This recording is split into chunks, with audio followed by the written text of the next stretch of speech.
ทินนาทานาเวรมณีสิกขาปะทังสมาธิยามิอาทินนาทนาเวรมณีสิกขาปะทังสมาธิกามิกาเมสุมิจฉาจาราเวรมณีสิกขาปะทังสมาธิยามิกาเมสุมิสาจลาเวรมณีสิกขาปะทังสมาธิกามิมุสาวาทาเว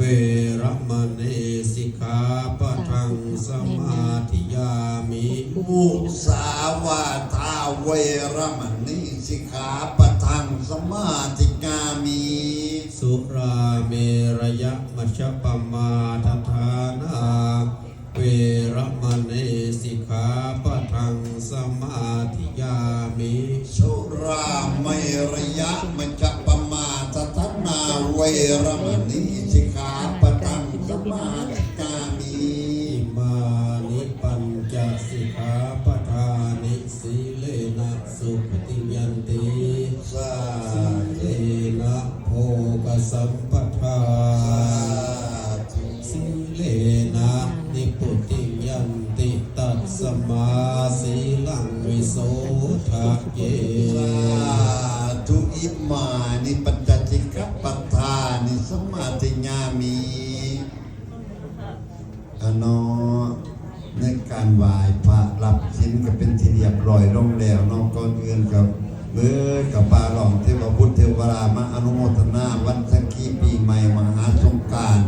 นอกจากพักกันไหว้พระหลังจากไหว้พระก็รับศีลนอกพักกันรับศีลเป็นที่เรียบร้อยแล้วต่อไปนอกบัดนี้นอกขอเชิญเจ้าภาพเจ้าศรัทธาประดับประดาเครื่องท่านยังท่านเลยบัดนี้เด้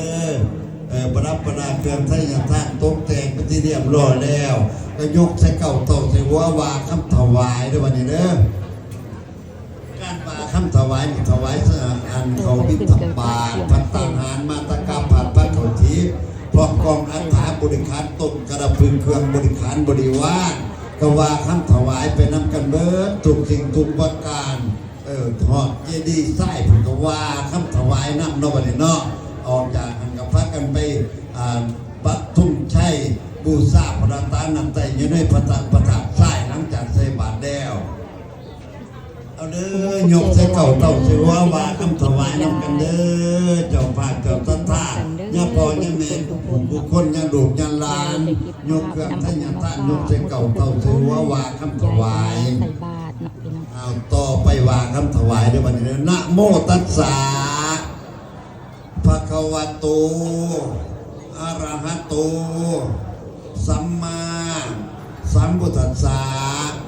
นะโมตัสสะภะคะวะโตอะระหะโตสัมมาสัมพุทธัสสะนะโมตัสสะภะคะวะโตอะระหะโตสัมมาสัมพุทธัสสะ